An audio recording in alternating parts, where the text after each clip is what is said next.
Hey, my name is James Nicholson. Welcome to this YouTube channel. This channel is all about my investment journey, but not only that, we're building a portfolio for my two daughters, Georgia, who's 21, and Emily, who's 1. Now, you can learn a lot on this journey. You can see the good, the bad, and the ugly, and the easiest way to do that is take that finger of power out right now, spin it round, smash that subscribe button over there, and hit the bell notification. You can check out on this channel already our latest purchases. You can see all the renovations and see exactly how it's going. And who knows, you might learn something along the way. Now, I'm James Nicholson, as I said, and I want to talk to you today about what's going on. So everything just seems very negative in the news at the moment. I'm sure you would agree. Inflation is out of control. Last month, they were saying it was looking at 10% by the end of the year. This month, they're saying it's looking at 11% by the end of the year. So what does that mean for us as property developers or potential new developers? Is it bad? Do we need to worry about it? The interest rates have also gone up this week. What does that mean? So let's look at inflation first. Well, inflation can be a good thing for a property investor, and here's why. Every £100,000 that you owe currently, because of inflation, is actually worth less. So in real world terms, if you owe the bank 100 grand, if you took that 100 grand, took it out today and spent it, you could buy stuff worth £100,000. But in a year from now, if inflation's continued at 10%, that £100,000 will have the same or similar buying power as if we had £90,000, right? So our money's getting eroded. So who's that good for and who's that bad for? Well, it's bad for people that keep money in the bank, right? So if you have saved all your life and you've built this huge pot of money up, it needs to go somewhere fast that you can use to invest. Now, where could you invest it? Cryptocurrency, maybe not. The biggest coin is called Bitcoin. One of the top 10 coins just recently went bust.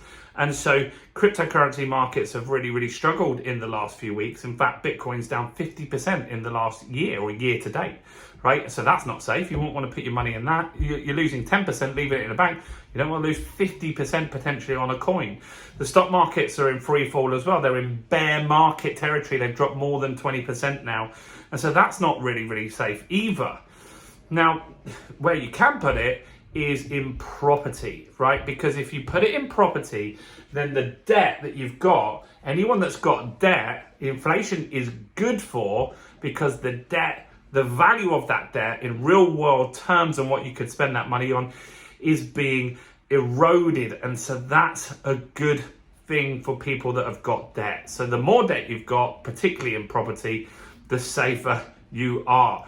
And so I feel that you should be leveraging the money that you've got potentially in savings and buying other properties. Now, here's something that we will talk about as well. I just did a video on this. I'm trying to find my board rubber, guys. Here it is.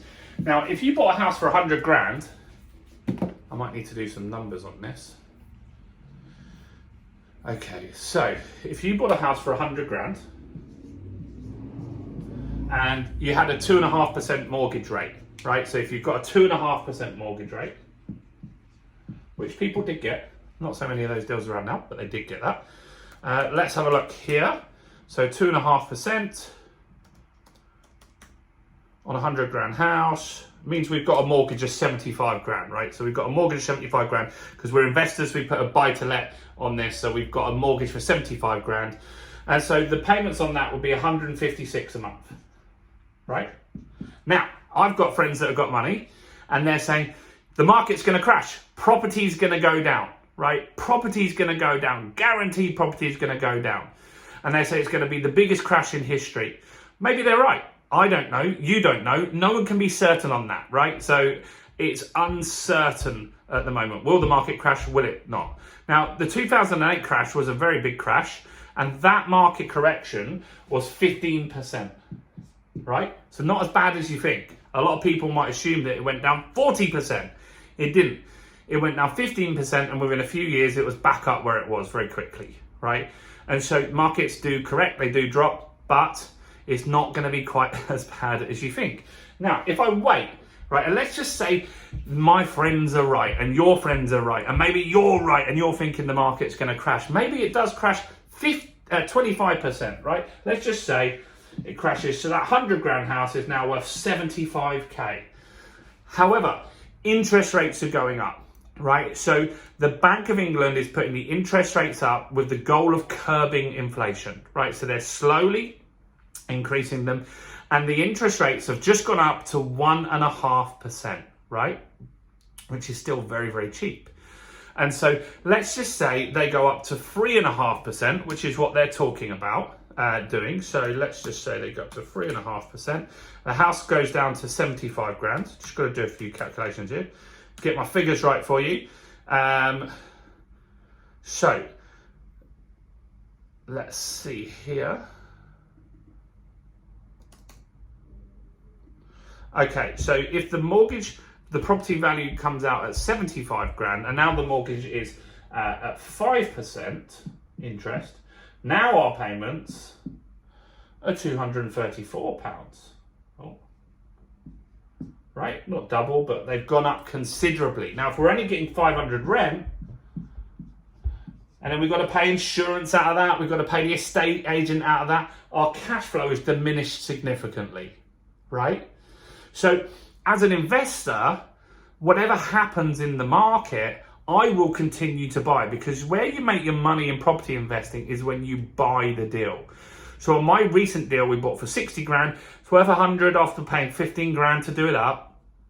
And so we already made that equity in that property by refurbishing it, making it the best on the street in 6 weeks, right? The market isn't going to crash 25% in 6 weeks. Not possible.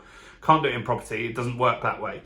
And so we will always be protected because we build equity when we're investors as we're doing it. But what I could do is sit on the fence, right? I could sit on the fence, and then maybe the market doesn't crash.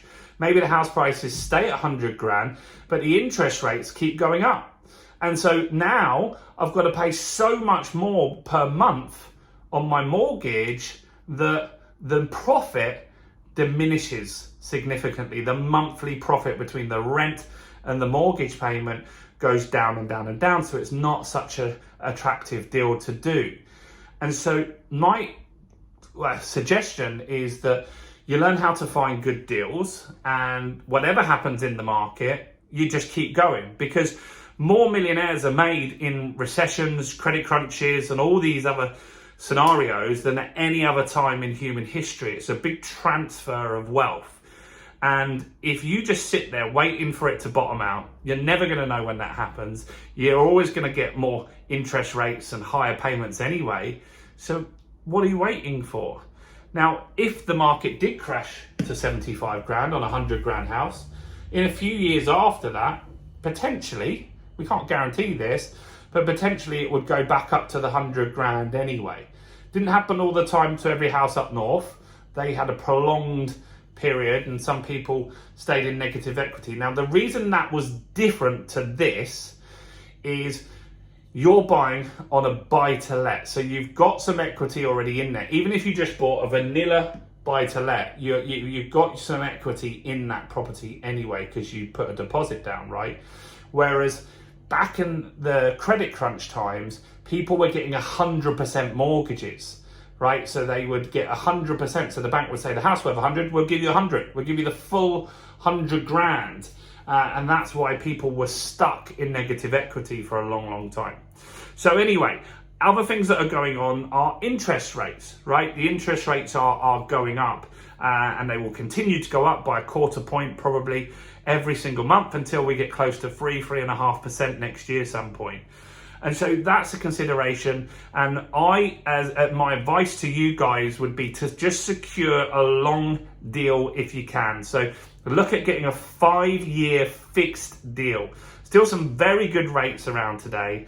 And you'll be certain then that for the next 5 years, for sure, you will be paying a rate that you can afford. You'll be making profit. So that's what I'm doing, right? My new deals, we're going for 5-year fixed deals. That's what you should be doing too. I'd love to know your thoughts. Do you think the interest rate rise is going to curb the market up or down? Let me know in the comments. Do like this video, guys. That'll take you 2 seconds of your time. Like it over there. And come and join us in our Facebook group. We've got a great Facebook group just started called the Property Accelerator. I'm going to put a link in the description here.